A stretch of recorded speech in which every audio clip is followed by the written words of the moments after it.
मंडळी नमस्कार. अनलायझरमध्ये आपलं स्वागत. मी सुशील कुलकर्णी.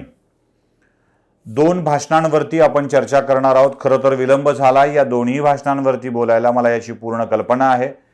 आत्तापर्यंत घडलेल्या काही घटनांच्यामुळं, आकस्मिक घटनांच्यामुळं हा विलंब होतो आहे. विलंब झाला म्हणून तो विषय सोडून द्यायचा असं आपण अजिबात करणार नाहीत. प्रत्येक विषयावर आपली चर्चा होत राहील. दोन भाषणं कोणाची आहेत? एक महाराष्ट्राचे विद्यमान मुख्यमंत्री उद्धव ठाकरे यांचं एक भाषण आहे आणि दुसरं महाराष्ट्राचे माजी मुख्यमंत्री देवेंद्र फडणवीस यांचं एक भाषण आहे. या दोन्ही भाषणावरती आपल्याला बोलायचं आहे. या दोन भाषणांच्या मध्ये बदल काय आहे, काय फरक पडला आहे हे आपल्याला जाणून घ्यायचं आहे. उद्धव ठाकरेंचं भाषण मला यावत सगळ्यांनाच हास्यास्पद वाटलं आहे. त्यावर तर अनेकांनी आपापले व्हिडिओ करून झालेले आहेत. हे लिटररी हास्यास्पद भाषण होतं हे सगळ्यांना जाणवतं. म्हणजे पहिली शाब्दिक कोटी मला अक्षरशः केविल वाणी वाटली. म्हणजे हसू कसं माहित आहे, ते क्षीण हसू होतं ते. काय हे महाराष्ट्राच्या वाट्याला असं काय यावं. तुम्हाला खरोखर काही उद्धव ठाकरेंच्या समर्थकांना, मुख्यमंत्र्यांच्या समर्थकांना याचा एकदम राग येईल, म्हणजे मस्तकात बसेल मी त्यांच्या. पण अगदी खरं आहे हे. उद्धव ठाकरेंच्या भाषणातली शाब्दिक कोटी म्हणजे पुरातत्व खात्यावर केलेली शाब्दिक कोटी, अशा अर्थाच्या शाब्दिक कोट्या याला आमच्या भाषेत पीजे म्हणतात. पीजे म्हणजे पानसट जोक, जे आपण असे कधीही करत असतो, कुठेही करत असतो.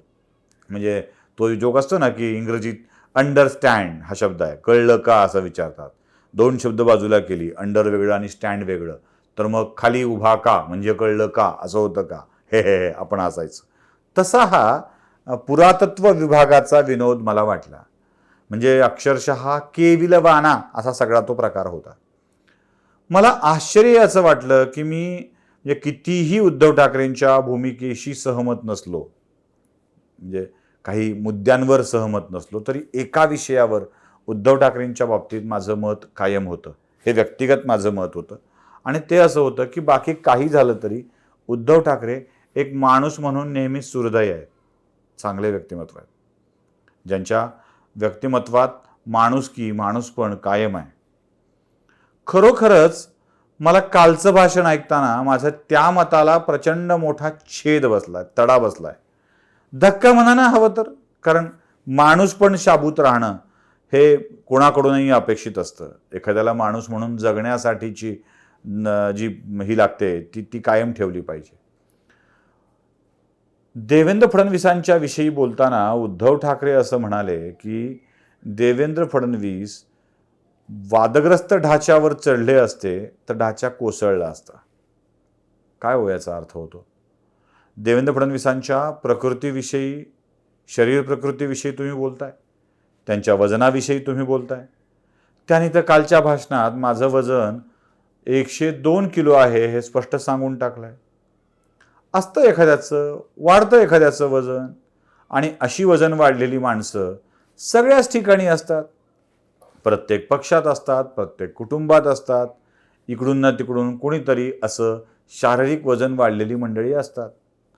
तशी शिवसेनेतही अशी जाडजूड मंडळी आपल्याला सापडतील, भाजपतही जाडजूड मंडळी सापडतील, राष्ट्रवादीतही जाडजूड मंडळींची कमतरता नाही आहे. काँग्रेसवाल्यांनी तर जाडजूड असण्याच्या मध्येच म्हणजे वाढलेलं पोट हे नेत्यांचं प्रतीक झालेलं होतं. या सगळ्या गोष्टी उद्धव ठाकरेंनी अशा स्वरूपात मांडल्या की त्यांचा देवेंद्र फडणवीसांवरचा व्यक्तिगत आकस्त दिसून आलाच आला, पण त्यांच्या शारीरिक स्थितीवरच्या कमेंट या मला आश्चर्यकारक आणि खंत वाटावी अशा होत्या. उद्धव ठाकरेंच्याकडं मी सुहृदय माणूस म्हणून बघत होतो. किरीट सोमय्याचा शिवसैनिकांना राग येणं आणि तो टोकाचा राग येणं मी समजू शकतो. किरीट सोमय्यांनी कोणावरही त्याच्या शारीरिक व्यंगावरून आरोप केलेले नाहीत. एकही आरोप शारीरिक व्यंगावरती किरीट सोमय्यांनी केलेला नाही. मग किरीट सोमय्यांच्या तोतरेपणावर मुख्यमंत्री जे बोलले तो सुहृदयपणा होता का? अगदी त्यांचं हे करून, जे तोतरेपणानं बोलून, त्याला मिमिक्री करून म्हणजे मिमिक्री करण्याचा हक्क बऱ्याच लोकांच्याकडे आहे. पण मिमिक्री करून उद्धव ठाकरेंनी हे दाखवलं की ते तोतरं कसं बोलतात. याला काय म्हणावं, काय बोलावं, अशा स्वरूपाची भाषा महाराष्ट्राच्या मुख्यमंत्र्यांच्या तोंडी कधीच शोभा देत नाही. आणि त्यानंतर दुसरं भाषण झालं ते देवेंद्र फडणवीसांचं. हिंदी भाषिक लोकांच्या मध्ये त्यांनी भाषण करताना आपण अयोध्येला कधी गेलो होतो आणि कोणत्या वयात गेलो होतो हे स्पष्टच सांगून टाकलं. कोणत्या कारागृहात होतो हेही सांगितलं. म्हणजे बदायूच्या कारागृहात लॉ झालेले ॲडव्होकेट नगरसेवक देवेंद्र फडणवीस गेले होते हे त्या भाषणात स्पष्ट केल्यानंतर पदवीधर झालेले देवेंद्र फडणवीस अयोध्येत गेले होते ते अगदीच लहान नव्हते.